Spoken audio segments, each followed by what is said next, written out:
Justin Trudeau is atrocious, which might be a reason he did not win a majority government in the last election, but he is able to govern as if he has a majority because the NDP's weak leader, Jagmeet Singh, has pledged to prop up Trudeau in a coalition. It's really quite pitiful. Singh is such an intellectual lightweight. He puts out little tweets criticizing and condemning Trudeau to give the appearance of opposition or something, but of course it is precisely his support for Trudeau that keeps Trudeau in power. It's almost like Singh is deceiving you, but not everyone is deceived. When Singh was at a campaign event for a provincial NDP candidate competing in the Ontario provincial election, Singh was accosted by a group of protesters heckling him, much in the same manner that Trudeau is always heckled. I'm sure they could be the very same people who heckle Trudeau too, in fact. But here's how it often is for Trudeau these days. And it's a reason why Trudeau prefers doing photo ops in Ukraine to actually governing here at home. I mean, here's just an example. Here comes that communist piece of Where's that piece of There's that fucking piece of shit! You communist fuck! You piece of shit! You fucking communist fuck! Wave all you want, you prick! Yeah, sorry, it's rude, but really, we haven't had any opposition in this country for 2 years. Aaron O'Toole and Jagmeet Singh saw to that in Parliament. The media party saw to that in journalism. The cowardly judges that rubber stamped the lockdown saw to it in the courts. So yeah, that's really the only outlet people have to talk back to an increasingly authoritarian bully. And I know there are some swears. I hope Trudeau's okay. But like I say, Trudeau is nothing without a subservient, docile, passive, submissive poodle NDP. Not an NDP that fights with him. Certainly not fighting with him about the rights of workers who were all sold out during the pandemic by their unions, but play fighting. So yeah, Jagmeet Singh is Trudeau's accomplice, and some people swore at him too. I hope he's okay. Here's the video of that.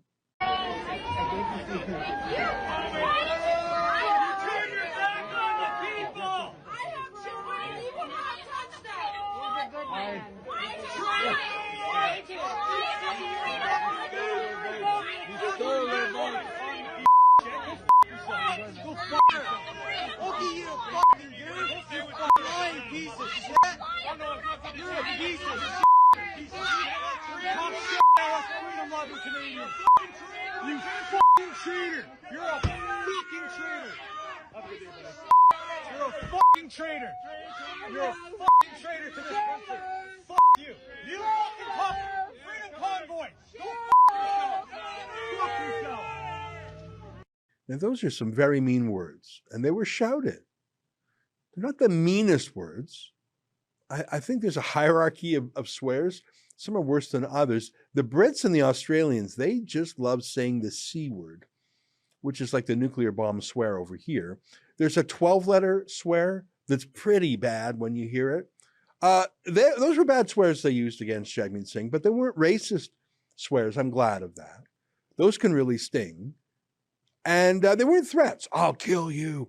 I'll hurt you. I'm going to F you up. It was just generic abuse, really, harsh heckling.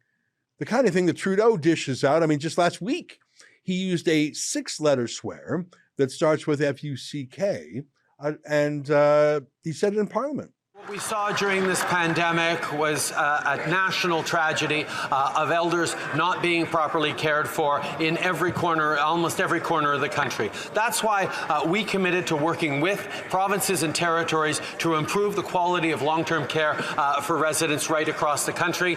We're continuing to move forward, working with and recognizing the jurisdiction of provinces, but also knowing that the federal government also has a role to play in ensuring that every senior in this country is treated with the dignity and care that they so richly deserve. And that's all the time we have for questioning period today. And I'm seeing we have a number of points of order, I'm guessing. I would like to recognize the Honourable Member for La Prairie to kick things off. After the question asked by the member for Pontiac, the Prime Minister answered his answer by saying, "Shame on Quebecers. We checked, we listened to it, that's what we heard." So, of course, I would like him to withdraw his statement. The Right Honourable Prime Minister. Mr. Speaker, in the emotion, I forgot a word. It was shame on the Quebec Conservatives. Order.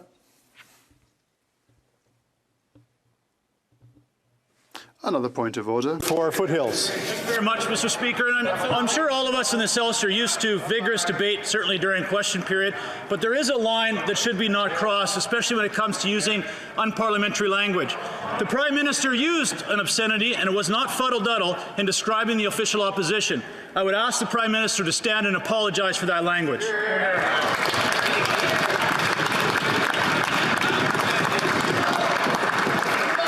I can say during question period there was a number of things that was flying back and forth. I did not hear what the Prime Minister said, but all I can say is I heard a number of lies on this side as well. So those are things that should not be said in this House of Commons. And as I said before, during question period, to follow some decorum in this House of Commons, to watch what we're saying to each other so that we reflect what Canadians want in this House of Commons. Yeah, he said that in Parliament where you're not supposed to use unparliamentary language.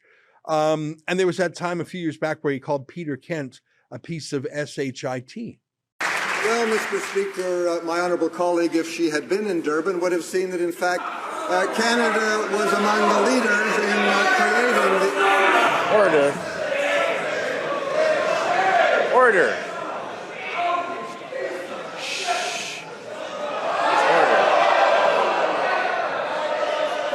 Yeah, so don't feel too bad about Justin Trudeau hearing some swears. He's faking it if he says he cares about profanity. Everyone and everything about him is fake. I mean, he's the guy who calls you racist while he's dressing up in blackface more times than he can remember. He's the guy who calls you a sexist, but he's the one who sexually assaulted Rose Knight in Creston, BC. He's the guy who calls you intolerant while he segregates and discriminates against millions of Canadians based on medical status. So yeah, crocodile tears. That was an excerpt from my daily TV-style show called The Ezra Levant Show. Each weekday, I do a monologue on the news of the day, then I interview a fascinating guest. I read some fan mail or hate mail, depends on which I like more, and we end with a video of the day. You can get it all at rebelnewsplus.com.